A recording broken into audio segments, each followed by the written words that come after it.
Can I see Mr. Lermontov now, please? What is it, Dimitri? Oh, it is a young man called Craster. He has been here 100 times, and 100 times I have told him you are asleep. But he will not believe me. Then either you are a very bad liar, or Mr. Craster is a young man of good sense. Show him in and serve breakfast. Mr. Craster.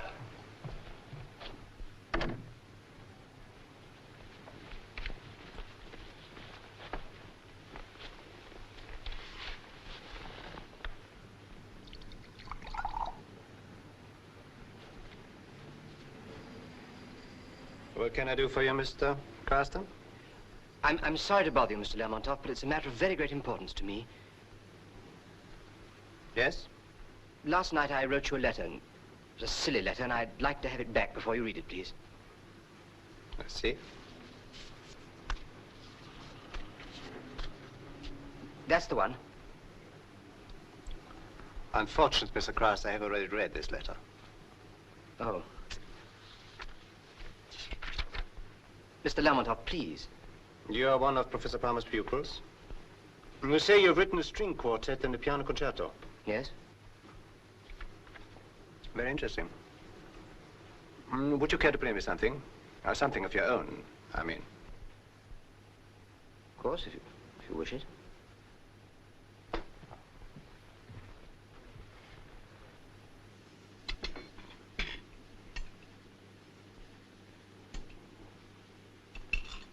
This is a study I wrote for the piano.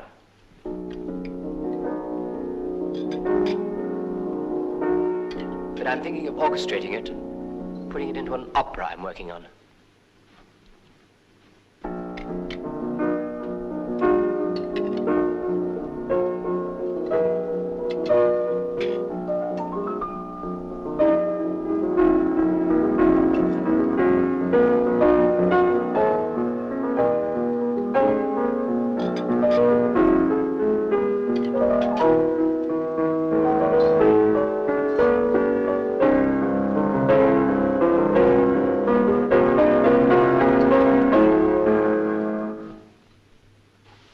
Have you finished already? It's very interesting. Hope I haven't ruined your breakfast.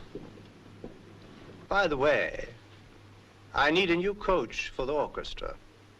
Would the idea interest you? Would it interest? Well, I shouldn't be able to pay much money first, of course. £8 a week and expenses. Absolutely marvelous. Right. Then get yourself some breakfast and come over to Covent Garden. Thank you.